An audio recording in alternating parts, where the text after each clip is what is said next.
Yo, what's up, guys? Welcome to the Greatness Factor podcast. I'm your host, Tinashe C Mudanda. Happy New Year to all of you guys. I hope that 2024 is just bringing all those blessings. We just wish you a prosperous year. Today, I have Taku again. Hi, guys. Happy New Year. Yeah, so we're doing our man cave session where we're just talking about issues that affect us as guys. I think that's really important because we get to delve into some of the topics that are so sensitive, especially in the manosphere. True. Where there's some issues that guys can talk about, but I feel that these conversations could help someone. True. Because some guys generally don't know how to express themselves. True. They can go through so much in life, but just fail to have someone to listen to. Yeah. So I think last year I just got this idea that we probably need a session where we talk about issues that affect us as men, issues that have to do with money, women, confidence, even etiquette. God. Yeah. Generally. Yeah. So there are a lot of issues that we can talk about that affect us as men. So today we are talking about regrets and failure. Yeah. Like how it affects each and every single one of us, but differently. True. So, I don't know, like, I'm not the host, but still, what is regret to you, or what's failure? Well, regret and failure clearly are two different things. Regret has to do with thinking about the past and feeling some type of way about what happened and how you could have done things differently to a point where it probably becomes toxic to you as a person. That regret, thinking I could have done this, I could have used that opportunity, I could have been there, I could have done things differently. You are regretting about the past or something that happened, and you wish you could change something about what happened. And then failure has to do with you're putting in effort to try and do something, but it doesn't get to where you want it to get. So in the way, you probably don't achieve a certain goal that you've set for yourself, or something that you wish or aspire to do. Yeah. I don't know about you. I mean, you're very correct. Yeah. With regret for me, it is dwelling on the past, dwelling on how you could have done things differently, how you could have changed things. Same with failure. Failure, it's a process of you try so much, and once you're about to reach that goal, things don't work out. But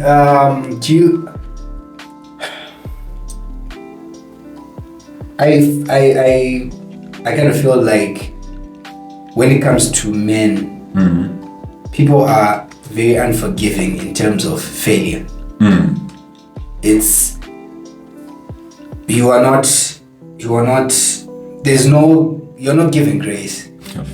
No one wants to hear excuses or because obviously if you fail, you have reasons why you fail. Yeah. But I think society is just harsh on men, especially when you are failing. True.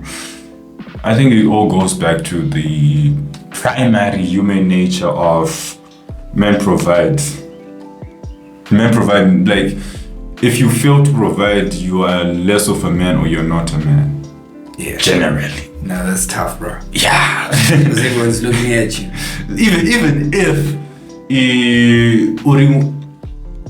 Even if people know that you're not capable of doing it, they will still say, we are eat anything. We are quite so. It's a bum. Exactly.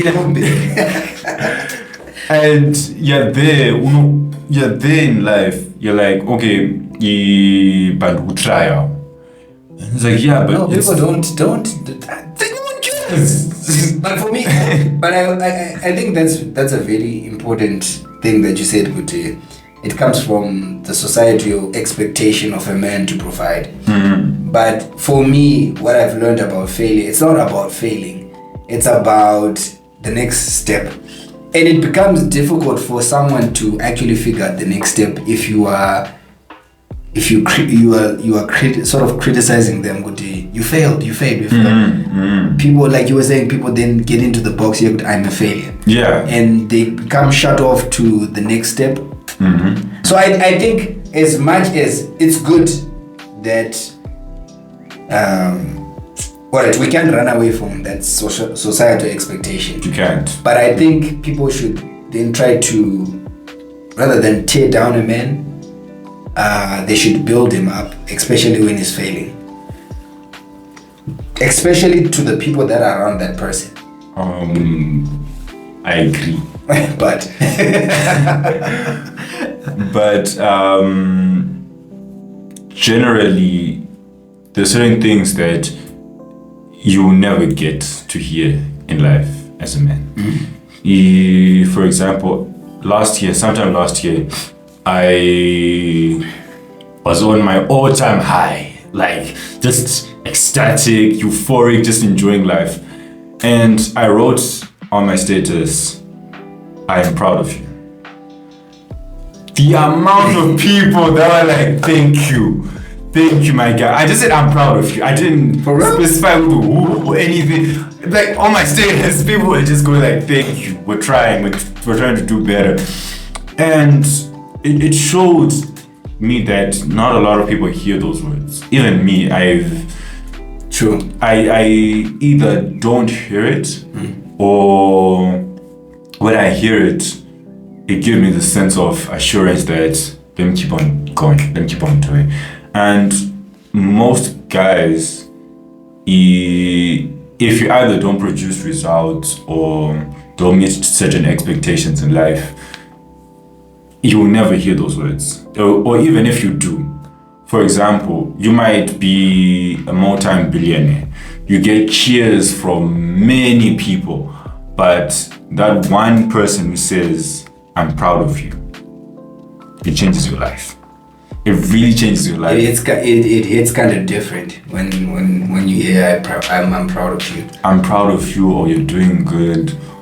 Not just from people, random people in-house, people that you consider friends or family, or even an associate. Validation is important. I'm not saying we don't get validated, but most people don't even hear those words of validation. And especially for men. It's something that it's a unicorn. Like you don't I'm proud of you. But what I've realized is that people, it's certain times people won't say it, but people, they acknowledge. Yeah. I've had like from the podcast, I've learned, Kuti, as much as you're pushing out content and trying to get your message out there, people might not respond in the way that you're expecting. But it doesn't mean that people are not seeing. I've had certain times when I meet someone, someone says, I'm doing great work with the podcast. Oh, you yeah, I watch. So it's, I think the biggest thing about a man is the ability to push on, to soldier on, even without the applause. Yeah, even without the cheering, without the applause, just sticking to your purpose and doing what you're supposed to do. Even if you fail, you should just get up and one thing about that's for everyone. Yeah. We are all lost managers. How so? Lost managers. How? Lost in terms of taking L's. Yeah. We are all lost managers. Because if you look at your life and count the number of times that you've taken a loss and vis-a-vis against the times you have actually won, you find you have lost more times than you've won. True. Or you are just managing losses. You're just managing losses. And it takes a couple of wins for you to be successful, or to get to or make that certain amount of money, or get to a certain position, but you're always taking losses. And I think the best people, the people that become successful, are successful loss managers, because that's what you always do. You're always dealing with losses. You do this business, it fails. You try that, it fails. Imagine Thomas Edison. Yeah. For him to perfect the concept of the light bulb, he failed 10,000 times. That's crazy, Mdara. 10,000 times. Would you fire? No fire. Oh, I'm a zebra day. I don't useless you. A bunch of this is baby wako. No, I am mirror in the and all of a sudden, God, light. Something that has been powering generations upon generations upon generations. Yeah, but 10,000 times. 10,000 times. I think at some point you actually believe that you're insane. You have to accept it at this point, the way that I'm making losses, I'm insane. So that's what I'm saying, but we are loss managers. We can't run away from the fact that we will lose before we win. True. And many more times before we win. There's a scripture in the Bible that says a righteous man will fall 7 times and rise. Yeah, one time that person rises. So you fall a lot of times. You fall, you fail. So I think one thing that we are supposed to cultivate, even as men, is for everyone, as people, it's resilience. In life, I feel like as much as we're loss managers, we have to figure out our strengths and weaknesses. Although it's not there and there, it is a matter of, if I lose today and you tell me that you can do better next time, or you can change, I have to make a decision in my life of saying, do I want to do better, or do I want to change, or do I want to stay just where I'm at? Because amongst those three, they're all correct answers, but they're also wrong answers. Correct in the sense of, if you try to be better, that means you're now risking your entire being, your entire existence in failing and pushing and failing and pushing until you win. And if you change, that means you're trying something new, but still doing the same formula of pushing, failing, pushing, failing. And then the third one now, that one is the most sad. That's the saddest of them all, because if you choose to stay the same, that means you might get into a state of comfort. You're okay with sleeping at home, not doing anything. You have to make it a point in your life to say, guys, I love you, but I want better for myself. It's scary, but I want better for myself. And you're embarking on a journey of humility, shame, regret, failure. And with all those 4 combinations, it can shape your character. It can tell you that what I was and what I am are 2 different things. You start off weak, timid, but within the process, you become strong and resilient. Because an immovable force means that it has a strong foundation. Like, it has a very, very strong foundation. And if you choose to have that foundation of strength in your life, my guy. So in a way, you're kind of saying those failures, that going through that process of failing, regret, shame, that's actually building the foundation. Yeah, it is. It really is. Because I've never met a person who says, I don't know, I had it easy in life. Even the people that have nepotism, that have been passed on things in their lives, they also have their trials and tribulations of saying, yeah, dude. They do. I put on a news that They do. And for me, for me, like 2023 was it was a mixed bag. But where I failed this month. Where I failed this month. Yeah. But I think I have this understanding. Do you know if you fail,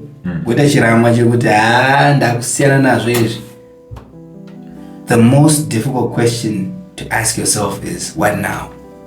Yeah, that's the change. Is what now? So every time I ask myself what now, you then realize I shouldn't stop.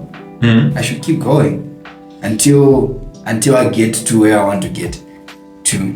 But opposing or adding on to what you just said, last year for me was a year where I wanted to quit. I want to quit. The whole entertainment industry, I wanted to quit it so much. It was hard. I told myself that like that thing that happens, it proves that you become an unmovable force when you build a strong foundation. Even if it seems like you are lost, you're wasting your time, you're building foundation upon something that either you're not familiar with, people have years of experience in. Do you have personal strategies that you use? Because I think the most important thing is that someone should get out of this session is you're gonna fail. Yeah, You're definitely gonna fail. Yeah. More times than you would want. But how can I manage? Because I was saying people are lost managers. You are a lost manager, I'm a lost manager. The most successful people are lost managers. Elon Musk was losing money. Sure, a lot. Jeff Bezos was losing money. You know, all these millionaires, even our local millionaires, I'm sure Dr. Masiwa loses money. Yeah. So it's about, and they fail. For instance, Kwesi failed. Kwesi failed, even Masiwa failed like how many times? 21 times? Before Econet. So like in your life, can you pinpoint? Because coming from the story that you're telling, that people sort of then, alright, you failed, people sort of reinforce it.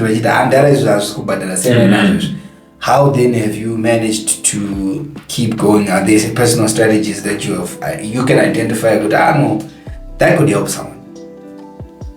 I don't have anything. Like, I don't have a correct answer. Yeah. All I can say is I trust God. I really do. Because believe me, I thought I was a lost cause. I thought. For a very long time, I thought I was a lost cause. Until recently, I discovered that by putting my faith and love into what some people might deem as an imaginary figure, I still trust that figure because for me, he is real. God. Yeah. God is real, and God will always show me what I need to do, even in the darkest moments. The darkest moments of our lives allow us to shine the brightest. So no matter what you're going through in life, have a belief factor, be it religiously or spiritually or mentally, physically. Have a belief factor in life. So when you fail, when you fall, take a step back and say, what did I do wrong? How can I do it better? Or if I can't do it better, should I let it go? And you find that if it's not meant for you, it will detach itself from you. And doesn't mean that that's the end. It's truly never the end.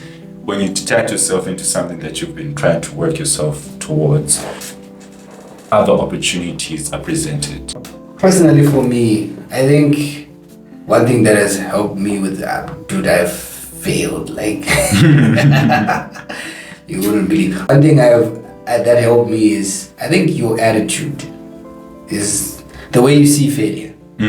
For me, I see failure as lessons. Yeah. On how I can do things better, because there's always something to learn from failure. And for me, when I've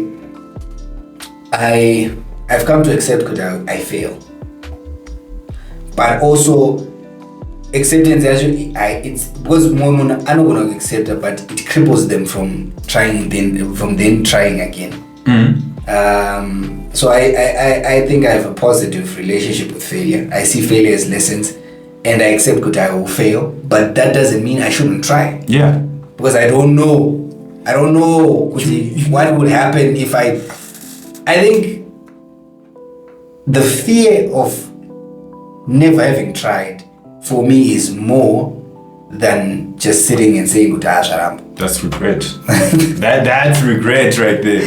Like, man, I should have tried. Yeah, you like, so how many baddies have you pushed away? Like, hey, maybe. Yeah, but you just go out there and just try. Just say, it's fine, and don't take failure personal. I think we should personalize the failure. Contrary. Yeah. You might take failure personally, and it will help you. That's if you have a positive relationship with a failure. No, but because you know what? Sometimes munanu gonna failure, and then they have that affects their self-esteem. True. I'm not worthy. I'm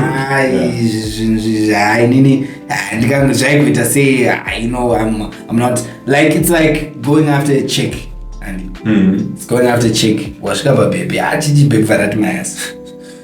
you tried. It's fine. That will go on to the next. From that same experience, I was punching above my weight. I'm never trying again. My baby, you understand? One thing I have about that, it's a lesson to anyone. Wanyenga mskana, okuramba, and then wakanyenga munhu okupfuma. Relationship bobo, okuramba. There are two things that come out of it.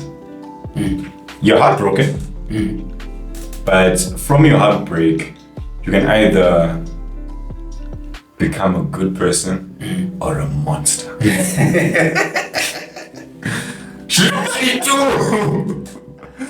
if you become a monster in that process, or if you become that good person where you're in a beautiful relationship, and then you just say, you know what, it's okay, let me move on to the next. That's a beautiful thing. No, yeah, like I totally get what you're saying. Because I think in a way the failures that we go through actually shape us. Because do you know something about men? Face. Yeah. If a man goes through an experience that he doesn't like, he will never want to go through that again. Yeah. So it's either adapt or die. You change. If you were if you were a very nice guy, go for a chick in mapinam relationship. Eventually the chick cheats on you. This, that. That hurts. Relationship also cheat, and you would never want to go through that again. So the next thing is become toxic. Yeah. And that's why I'm saying good failures can actually shape you. So but what you're saying, like, is powerful, because if you're able to become better, not toxic. Better, not bitter. Yeah, just become better, not bitter. Because if you're able to become better after a certain situation, for instance, and then there's this certain girl, we're getting along, then eventually it didn't work out. Yeah. It didn't work out. And I could have become bitter. For the first week after the breakup, I was bitter. But then I decided, no, I need to become better. I started looking at what was going on, becoming self-aware of what was going on in the relationship, and I discovered I became a better person in terms of, doing nice things for your other person, just being there. And I learned another side of me that I wouldn't have learned if I didn't go through that. True. So I decided to become better, not bitter. Yeah. So I think even failure business-wise, even relationship-wise, as a guy, always strive to become better, not bitter. Because even if, to add on to or to contradict what you just said, for me it was the opposite. For real? Because I was a nice guy. I was also a nice guy. Every guy was a nice guy. But a nice guy. I'm an okay guy. I don't want to be a nice guy. No, yeah, I get what you mean. I'll be a good guy. Because nice guy. Where's your Hombo Rambo Jinzi? You're too nice. What do you mean? What do you mean I'm too nice? So for me, one of my breaking points in terms of love or companionship was I would go all out for a person. I would sacrifice so much for this person, and but no doubt you try thinking Kuti, I said why was it? Hey, buying flowers, chocolates, trans baby into my period. Baby, You were there. I was there. I was like, God, baby, I was not telling him it's okay. Let me give you your space. Until that breakup showed me that being a nice guy, yes, you finish last. Yeah. You finish last. But being that nice guy isn't a good guy. Because ladies, I'm gonna use a broad term, ladies. I'm not gonna specify, I'm just saying ladies. Ladies like to be safe, secure, and being a person that she seeks security in also means that you can be vicious and ruthless. You can stand your ground and be like, no, yes. And if you're just a nice guy who takes it just in jail, So, like, what about regrets? Do you have any regrets, and how have you dealt with regrets as a person? I have a lot of regrets. A lot. But you accept the things you can change, and things you can't change, just let it go. That's the honest truth. I have days where I wake up and say, but what if? And if it's something that you can change, go for it. If something that you can't, let it be. Yeah, like true. Like, one of the most painful things to do is constantly revisiting your failures as if you don't have the capacity of moving past them. And okay, I can tell you about my first show with the Council of Clowns, the group I'm currently in. It's first time I went on stage with them because these guys are good. I was opening. So, not a single laugh. None. Tough crowd. Yeah, so from that, you're like, okay, fine. Then you go home. Then you start contemplating petition. Let's not push time. Let's not.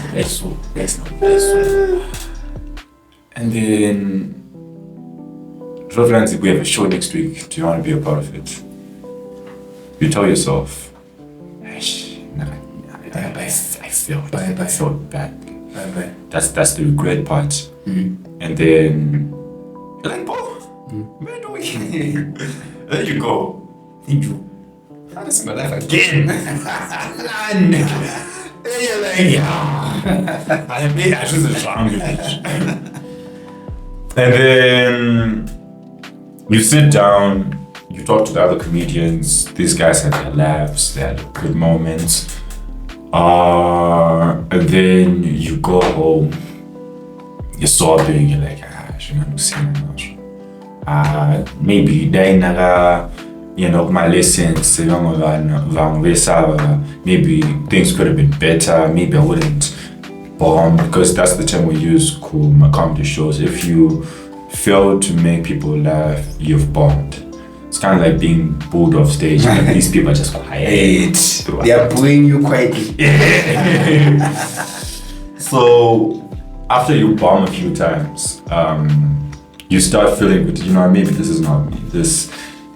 I should have studied when other people should have studied. Maybe if I had picked a different program in life, or maybe if I went to O levels or A levels, or maybe I wouldn't be doing or living this life of shame regretfully. But you then tell yourself, I am here. And if I am here, let me work on it. Next show, went there, it was raining. And I was like, I've done 2 shows with these guys. Mama. General Mama. You get to Emma Kumeni. It's raining, some other comedians are not there. And and then you find with the crowd, right? Just same people. And then you get on stage, because you're fueled with that sense of failure, that sense of, I've done this, people might not laugh, what's the point of caring? Let me just do it wholeheartedly. Dude, that was one of my best moments. It's like a turnaround. Because everyone was just laughing from start to finish. Like each joke was hitting. Some jokes I was creating on the spot. Everything on point. And I thought to myself after that show, what if I stopped? What if the first and second time you're gonna regret? I was going to regret even worse. Because that build of regret hurts a lot, because you start thinking to yourself, if I had stopped, I wouldn't had this turnaround in my life. Because of the bad thing that happened first, and the second, failing, and being like, hey, yo, Jesus, why? I think for today, we've talked about regret and failure. And I hope you guys can pick a few ideas from what we were talking about. Yeah. I think for today, we can put a cap on it. Yeah. So, guys, don't forget to like, subscribe, and share. And comment. That really helps the podcast. Because from your comments, we know that what are the things that we should talk about. What are the things that you guys would want us to talk about? Like, even if you share a story of your testimonies or anything, we'll be happy to read them. And talk about it. And let other guys say, other people chip in. So from us guys, stay safe, stay cool, and don't forget to tell a friend, to tell a cousin. It's different when Benilde is not here, but don't forget to tell someone about the Greatness Factor podcast. I should meet her. See you guys. You will. Guys, thank you so much. Stay blessed. Cool.